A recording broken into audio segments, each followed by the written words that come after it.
Everyone, we are here for the Find the Grind with Brian Shear, me, Dave Meltzer. We have our new fun IG Live we're doing every week, and it's such a privilege to be with Brian Shear. Go ahead, give us some questions, reach out to us. We'll bring on some fantastic guests. I think we have a special guest today joining us. Welcome, welcome, welcome, everyone. It's so good to see you. Bobby, good to see you, my friend. Awesome, Jimmy, good to see you. Keaton, always there. Good, Mikey, my man, great to see you. Let's get some questions rocking and rolling, see where Brian Shear is. Our friends at MediaKits.com, my boys, how are you so much? Casey Adams, Kieran, good to see you. Hey, Zeus, my savior. Cindy, welcome, welcome, welcome. We're going to be rocking and rolling. It is Find the Grind. It's not just, being in the grind. You got to find the grind. You got to apply the why. Know your what, your who, your how, your now, and apply your why. Darren knows that. Colleen, good to see you. It's Talk About Tuesdays with Find the Grind. Nick, good to see you. Thanks for the positive thoughts. Back at you, my friend. I'll take a quick question as I'm waiting for Brian Shear to join. Here we go. How do empathy and forgiveness work together? Well, I think forgiveness is a part of being empathetic in the understanding of others, not just putting yourself in somebody's shoes where you can't feel bad enough to make someone feel good. You can't be sick enough to make somebody well. You can't be smart enough to make somebody dumb. It doesn't matter. Empathy itself is understanding and meeting somebody where they are. And when we do that, we're going to learn lessons and forgive ourselves. We're going to forgive ourselves maybe for the separation that has occurred because of our ego. We may forgive ourselves as well for past regressions and interference that we've created by projecting our insecurity onto others. So forgiveness and empathy are closely tied and reconciled together in order to incorporate humility. And the humility will bring us joy. Joy will bring us happiness, will bring us the ability to enjoy the constant, consistent, persistent pursuit of our potential. Very good. We're waiting for Brian Shear here. I did not see his comment. It's not showing up here for some reason. Can you request to be joined, Brian, my friend? They said you commented, but I cannot see it on mine. Sometimes IG is a little squirrely with it. What's the tagline for Bree? Brian Shear to you. Yeah, no, it's not showing up on mine. You got to request it. All right, re-comment, Brian. We'll find you. Brian 18 is here, but he's not showing up on my comments. So please comment again, my friend. We are got the Find the Grind on Tuesdays. We're going to talk about a lot on Tuesday. Gilbert, good to see you. Just waiting for Brian to re-comment that he is here. He probably gets caught. There he is. Meltzer, I got it now. Oh, will not let him join. So I don't know why or how his Instagram. That's probably why it didn't show up. But it's not letting him join in here. We got to get this updated. Clinton Sparks is here, though. Let me see if it'll allow him to join or if it's on my side. He waved. This should be good. Brian Shear, we're here. No, will not let him join. So it could be on my side or Instagram side. So can you put a request, Clinton, put a request. Brian, can you request to join? And we'll bring Clinton on here and Find the Grind. The great Brian Shear, the great Clinton Sparks. Oh, the roof of that. All right, now all I need is Brian to request. What's up, buddy? Are you going to keep your shirt on? Unless you want me to take it off. Nice. That's still my favorite live I've ever done is Clinton took off in the middle of the IG and he jumped in the pool. It's so awesome. Yeah, Brian, I think something special was said and I got excited. Nice. So tell me, give us an update. I know Brian's joined us. He's having a little bit of technical difficulties. What's going on? Man, a lot of stuff. One of the things that I know we both share in common is our affinity and our connection to esports and gaming. So I'm really excited about, hold on. Bang! Exit. Get familiar. The world's fastest growing esports and gaming lifestyle brand. Rep the set, baby. Get familiar. Rep the set. Dude, the lighting in my room is awful right now with the light. Huh? No, it looks like you're an angel. You come from the light down below like an angel. It's awesome. Oh, that was sweet, David. So tell me, my friend, being older myself and being involved with Overactive Media, we have four of the biggest teams in the world. And I have still no idea. I can't fathom how big esports is, the number of people worldwide. What's your favorite thing about esports? As you come from more traditional sports background like me, more traditional entertainment background, where do you see the opportunity of esports and being so big? Hey, Brian, you got a request. You can't just comment. He needs to request. Sorry, man. I'm trying to get Brian Share in here, and Yeah. he's even older than us when it comes to technology.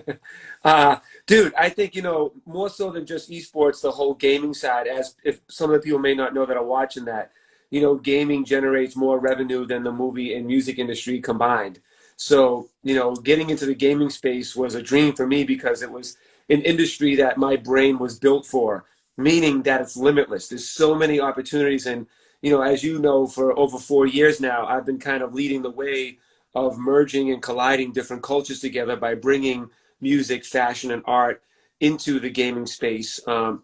When I was former VP of Business Development at FaZe Clan, I was responsible for helping bring the entire company to the mainstream and bring it to the non-endemic brands and make people like I spent 2 years, whether it was Jay or Diddy or Snoop or whoever, I'm reaching out to everybody trying to get them familiar with this industry and why they need to get a part of it and the growth trajectory of it because they don't understand it. A lot of them still don't understand it. Like I talk to brands every day that still don't understand the power or investors or potential partners or artists or athletes or whatever it is. Like we just signed Ezekiel Elliott from the Dallas Cowboys last week, so we announced that last week.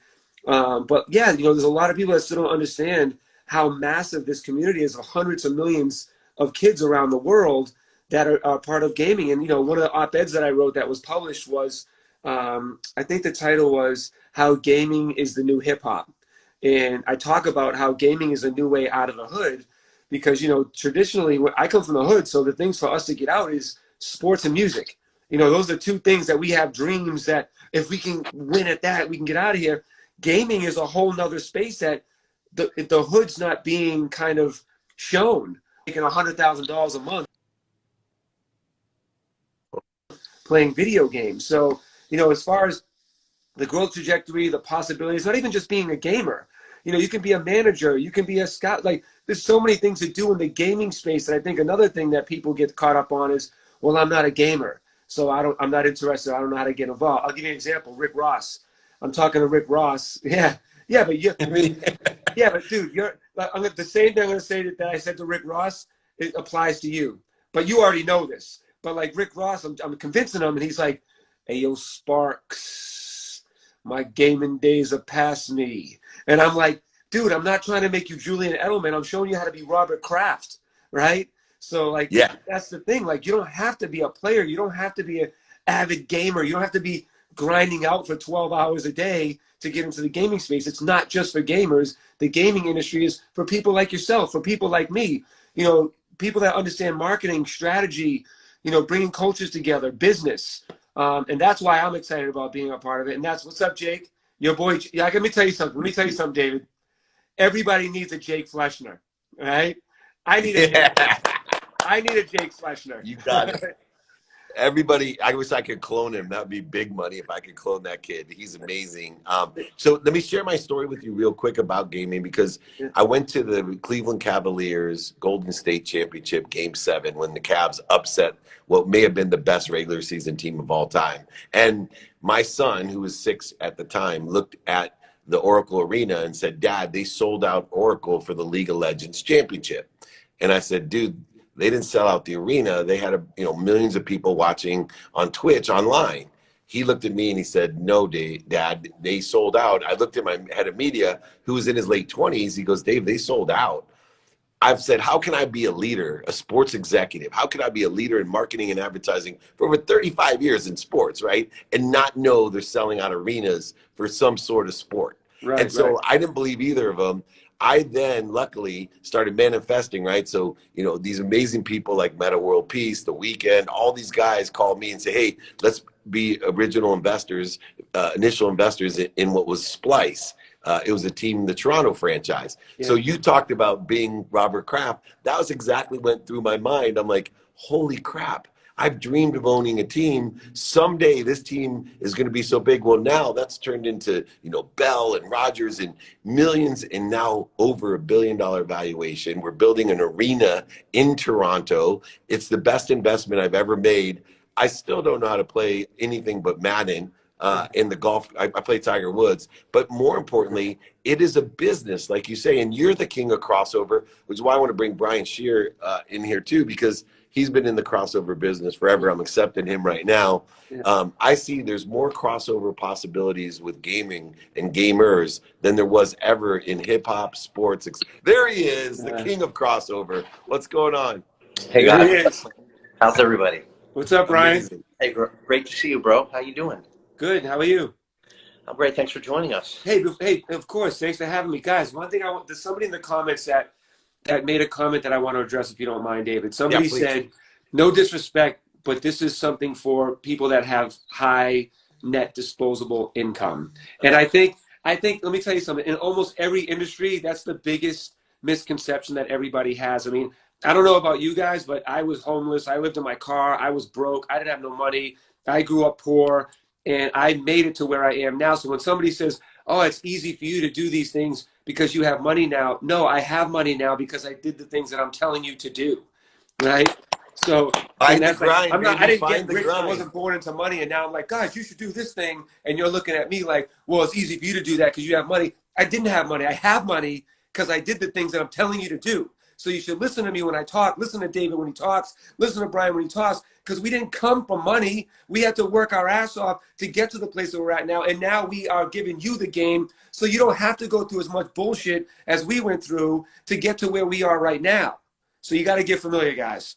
I went broke twice, so I've done it twice. So I know what it's like to be poor, and I made it happen. I'm trying to teach everyone you can make a lot of money, help a lot of people, and have a lot of fun. And Brian Shear and Clinton Sparks, these are guys that know exactly how to do that. B, what do you got for us? Nothing. I'm Clinton. It's just an honor to have you here, and you're a friend, and we do business together as well through QC and some other things.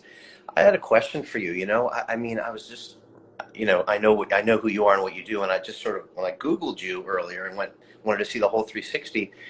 What an entrepreneur you are. You touch so many lanes. You touch so many people. You're everywhere, and you're very smart about it. And I was just curious.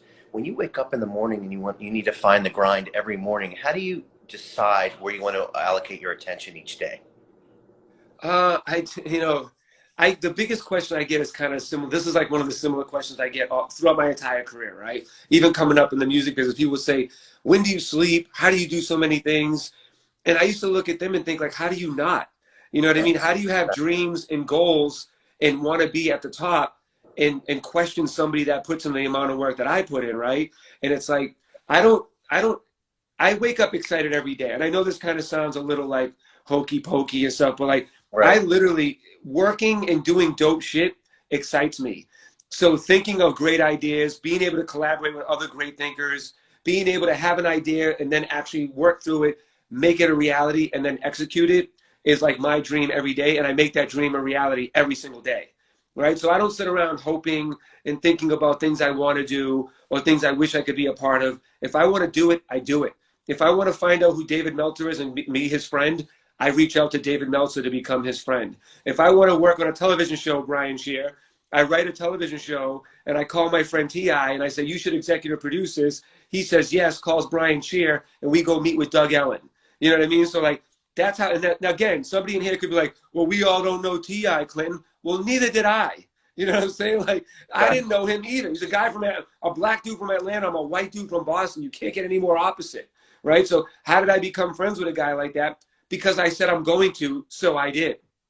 So as far as allocating time and what my grind is, every day I wake up, and it's funny because a lot of people think about time management and how do you juggle so many things at one time? Well, if you really love doing it and you have a desire and the drive that people like me have, you don't worry about that. You just do it all. And I'm always constantly doing 4 or 5 things at one time.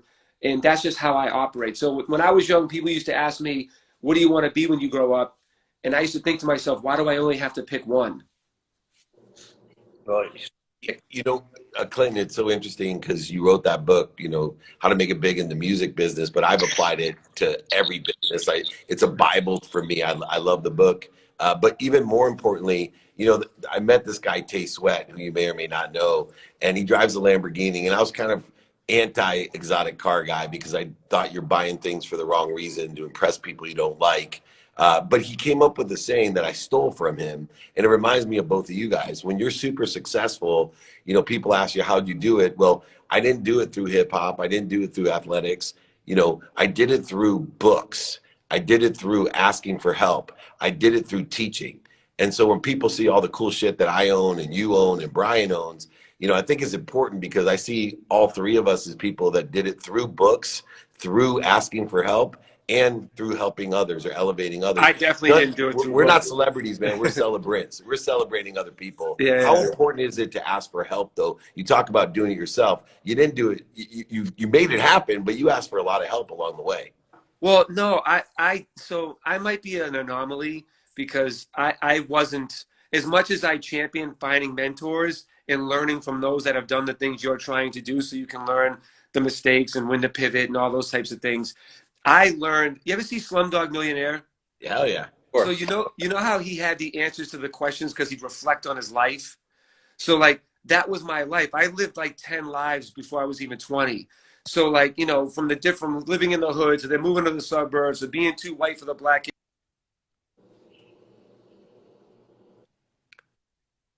abused, being bullied, you know, not having a dad around and all these types of things. Like I had to survive. So I learned things not because I was like, I want to do it because it's cool or hey, that makes me money. Early on, I had to fucking survive. So I learned all of the ways to understand how people think, understand feelings that people need to feel, understand things that bother people, understand how to manipulate a situation to get out of there so I don't get jumped. Like understand like so you learn all this like tactics and skills from talking to people and communicating and then networking and understand what to stay away from, what to go near, and then caring. The main thing about success is caring about other people as much, if not more than yourself. Because people understand that and feel that. When they realize that you're genuine and you actually give a shit about them or them winning, you're going to get a lot further. Because you guys all know when you're in a meeting or you're negotiating with somebody, you know, most people's definition of a win is making somebody else lose. My definition has always been, how do I make somebody else win just as much, if not more than me? Because then it's a win-win situation. And helping other people win is a win in my book. So I've learned that from the beginning. So even like when I was young, for example, when I would get bullied, I'd figure out ways to, why does that kid want to bully me? What's wrong with him? I mean, dude, when I was like 11, I was assessing people's mentalities and psychology. Even the guy that was molesting me when I was young, I used to think, why does he do this? Like, what does he need to get out of this? What makes him do this? You know, and I don't know what made my mind think like that as a kid, but I would always like assess when I'd see a kid beat up a dog in the neighborhood, I'd wonder what's wrong with that kid. Why does he do that? What happened to him? And even my dad, when he was estranged and I didn't live with him until I was a teenager, and then we had the big 18-year-old fight, like, fuck you, dad, da, da, da, da, da. I was like, I'm going to be a way better dad than you are when I get old. He's like, yeah, fuck you. You'll see life's going to hit you, and it doesn't work out the way you want it, right? So we didn't talk for 2 or 3 years, and I was never going to talk to that dude for the rest of my life. But then there was one day I got older, and as you get older, your brain matures, and if you care more about listening to life, you'll learn more things that now make you think differently. So when I was like 20, 21, I thought to myself, you know, what happened to my dad when he was young that didn't allow him to be the dad I needed him to be? And when I really dug deep into that, I realized he was molested. His dad used to beat the shit out of him. He gets sent to Vietnam when he's 18 years old. Like all of these things that you're like, oh shit. And when you realize that, you turn your resentment into empathy. So then I went back to him and let him realize I understand where he's coming from and why he wasn't there. I forgive him and I accept what he went through. And then because of that, we became best friends. You know what I mean? So it's caring about other people. And most people don't have, look at everybody wants to point out what makes them awesome, right? Or what's great about them or all the awesome shit that they've done. Nobody sits there and talks about, well, here's why I suck a little bit. You know what I mean? Or Yeah. here's the shit. Here's the reason why people think I'm a dick. You know, people don't sit and take the time to do that. And if they did, they'd realize how to make a better them, how to do better business, and how to do right by other people. Because the more you do right by other people, the more people want to do right by you. That's So right. I can keep going on, but No, I mean, I didn't realize some of your background and some of your personal traumas and challenges, and I'm sorry to hear that. Sounds like, you've overcome it and clearly, turned a negative into a positive for yourself, both personally as a father and professionally. But my question to you is, when you get to, when you have the adversity you had as a child and the traumas you just referred to, I keep coming back to the grind.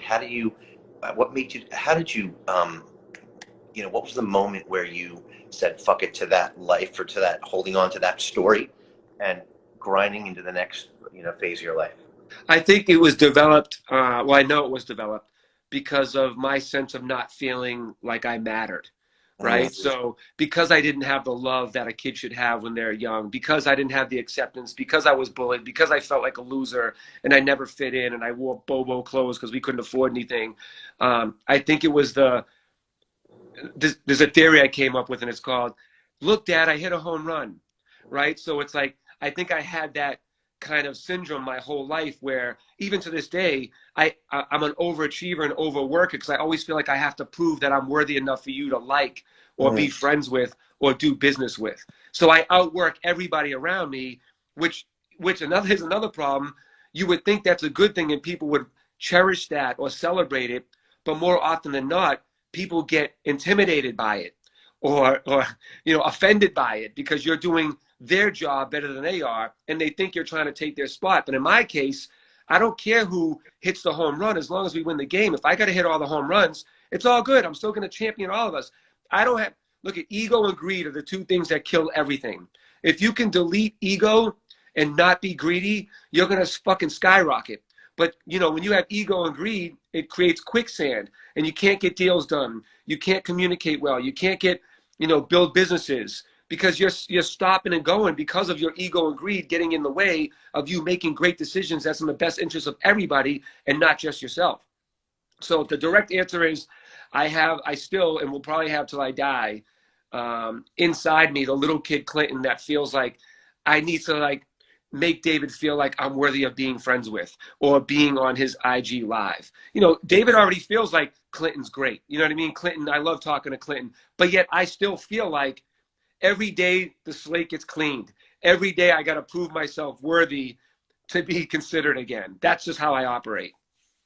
One of the things in finding the grind as well, Brian and Clinton, is forgiveness. And a lot of people think it's counterintuitive to think how forgiveness is so important in the interplay, being abused as a child myself, all the shitty things that happen to everybody. We have to utilize different superpowers within us. Clinton, how has forgiveness played a role in reconciling some of the trauma and interference that we do create through fear, through ego, through that insecurity that all of us have within us? Well, I think that's one of the main. So people think like when they have traumatic issues or problems, or my dad beat me, my mom's an alcoholic, I was, whatever. Whatever the problems are that was young. The one thing I hear people say all the time, especially like when I have conversations with them, and they start to feel, a sense of enthusiasm or empowerment of getting better. I hear this line: well, I got to start my long journey to getting better, right? Or it's a long road to healing. And I completely disagree with that. I think that it's merely a decision, not a long journey, a decision that only you can make and you can make right this second. The second you say, I'm not going to be fucked up over this anymore. I'm not going to let something that I didn't cause be something that now causes a problem for the rest of my life. If you broke your leg when you were 15, and it healed in a year. At 32, are you still sitting around saying, oh, my leg when I was 15? Like, I can't. No, man, it was a fucking injury that wasn't your fault unless you were doing some dumb shit on your bike and you fucked up. But you break your leg and it's like, and then it fucking heals, right? It's just a fucking decision. So some guy comes in like me, for instance, and molests me for 4 years. That's not my fault. I didn't cause that. that guy should be going through problems for the rest of his life, not me. I'm over it. And I'm not going to let something that somebody else did wrong now affect me or hinder me from living a happy, great life. He should be the one sitting around being miserable about it, not me. And if he's not going to, why the fuck would I? You know what I mean? So, I don't forgive them. I just accept life. And I understand shit happens. People live, people die, people get upset, people say the things that they don't mean in the moment. When you can understand how life works, you're already ahead of the game. The problem is people are so, woe is me, what about me? I'm hurt, that's fucked up, you did that to me. Why don't you help me? Then me, realize, shit, the reason why my wife said this rude thing to me that I'm getting mad at and getting emotionally evoked over is because of her past. But if I don't sit and think and care and have empathy about her struggle and her, if I want to be a leader, right, which I want to be, you guys are leaders, to be a good leader, be a good number one, you got to be a great number 2, 3, 4, 5, 6, 7, 8, 9, 10, That's right? right. And to be great at that, you need to understand how all those people think and how they operate and what their jobs are. So if you're the leader of your business or you're leader of your family, right? You can't sit there and say to your girl or say to your partner or say to an employee, why do you do that? Who does that? Who thinks like that? When they keep doing the same thing over and over again and you're baffled that these people aren't learning how to be better, you got to start looking at yourself and own the mistakes that they're making since you're the leader. So guess what? If you take responsibility for the mistakes and the problems within your family, your business, guess who gets to fix it? You, because you took responsibility and you're the leader. So now if you say, don't worry, guys, I'll fix it. And by the way, let me show you how I'm going to fix it so that we cannot be here again. So an example with a family member, say in your boyfriend, your girlfriend, husband, wife, if you have the same fight over and over again, and you consider yourself to be a leader or a strong leader or a boss or an executive, and you have the same fight over and over again, you might need to question yourself being a leader. Because if you're having the same fight and you're saying to that person, well, if you didn't do this, well, if you would just change, well, Right. if you would just stop, you already know the blueprint to how their operating system works. So if you keep falling in the same trap, you're just as fucked as what you think they are, right? And if you want to be the leader of this team or this family, you need to learn how the way that they convey their message, how they understand what you're saying to them, how you respond, how they're going to respond. It's literally like going to war and the enemy giving you the blueprint of where they're going to hide, what kind of ammo they have, and when they're going to attack, and then you still get defeated. Like, what are you doing? That's not a good leader. Boom. Intelligent follower is a good leader, and you are an intelligent follower. B, give us some closing comments as we finish up for Find the Grind. Listen, Clinton, I want to thank you for joining us. You are somebody, when Dave said that you might be, our first guest, I said, oh my God, I love Clinton. He's incredible. And really, Thanks, Brian. you really, I really admire your grind. I do. I remind, you could lay back a little bit and sort of, that's your success, and sit on the couch and be happy. But I respect the fact that you keep at it. Well, you're I'm on a couch. I don't see you laying back. No, I just really respect you, and I really am impressed with you and your grind and your hustle, and it seems to be just getting better and better. I know you're doing so many more things with your business now than even 2 or 3 or 5 years ago, and I'm just really blown away by you, bro. So Thanks, Brian. I appreciate that, man. Grinder, and Look at Brian Shear's humility. This guy's a legend, and he's sitting there. He is. And I will tell you, both of you guys, I'm humbled to be on this show with you. And we're doing a new show, Clinton. You'll probably be invited when it's a TV show someday. Find the Grind. Clinton also stars on Office Hours, which comes out this week on Friday. We have an incredible interview on Office Hours, as always. This guy brings the heat. He brings the nuggets. He drops the mic, and he did it without rhyming. So that was amazing. So I appreciate you, man. David, thank you so much for having having me on your show too, by the way. Super honored, man. Like, dude, you have like titans in industry on that show. And literally when I watched the preview for it, I literally looked at my wife. I was like, dude, I'm the wackest guy on here. Right? No, man. We got Ray J and Ja Rule right with you in the same episode. It's the Wait, best so are episode. you saying they're whacker than me? Yeah, I'm saying it. They know it too. They're our boys. It might be. Thank you so much. Thank you, Clinton, so much, man. Take care. Thank you, man. Thanks, guys. Thanks, everybody watching. Thank you. All right, B, guys. any last comments, B? As we're here. It's fine. Oh, B dropped off. check us out every week. Find the Grind. We're going to move this onto the networks. This was our first try at it, and we might as well start off at the top. Don't let the humility fool you. These guys rock. They roll. Remember, everyone, office hours this Friday on Bloomberg Television. You can check it out. Amazing Sadhguru, Cameron Diaz. Like you said, Titans like Clinton Spark. They're all amazing. Like Brian Scher. Find the Grind. Come join us. Remember, most importantly, everyone, be kind to your future self. Do good deeds. If you need anything at all, book, ebook, audiobook, want me to sign a book, send it to you. David at dmeltzer.com. Thank you. David at dmeltzer.com. Have a great day.